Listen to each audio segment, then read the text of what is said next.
And అందరు మంచిగా ఉండాలి గల్ల మేము ఉండాలి. హ్యాపీ శివరాత్రి అండి. శివరాత్రి సందర్భంగా రేపే కదండి శివరాత్రి. అయితే అందరి ఇళ్ళలో ఉండేవే అయినా నేను చూపిస్తున్నాను చూడండి. కొంతమందికి అయితే తెలియదు. ఇవి శివరాత్రికి స్పెషల్గా ఉంటాయండి. తెలంగాణ సైడ్ అయితే ఈ కందగడ్డలు అనేవి అయితే తెలంగాణకు బాగా స్పెషల్ అండి. ఈ శివరాత్రి టైంలోనే ఇవి వస్తాయి. వీటిని మనం ఈ టైంలోనే చూస్తాం కూడా.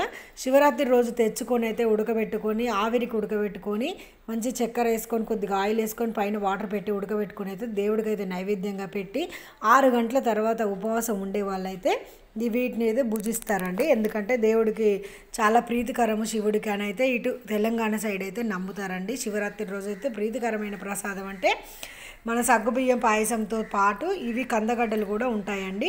ఏవైతే గింజ లేని పండు తినాలని అంటారు కదండి, మా సైడ్ అయితే అలాగంటారు. ఒక్కొక్క ఏరియాలో ఒక్కొక్క పేరుతో పిలుస్తారండి. గన్సగడ్డలని, కందగడ్డలని. ఇప్పుడైతే స్వీట్ పొటాటో అంటే అందరికీ తెలిసిన విషయమే కదండి.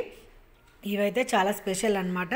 రేపు శివరాత్రి కూడా చాలా స్పెషల్ డే అండి. కుంభమేళ కూడా లాస్ట్ అదే రోజు కదండి. చాలా గ్రహాలన్నీ కూడా ఒకే లైన్లో కూడా వస్తున్నాయంట. చాలా చాలా మంచిదండి శివరాత్రి. ఎవరైనా ఉపవాసాలు పట్టే వాళ్ళు ఉంటే పట్టొచ్చు. ఈ స్పెషల్ అయితే తప్పకుండా మీరు కూడా చేసుకోండి.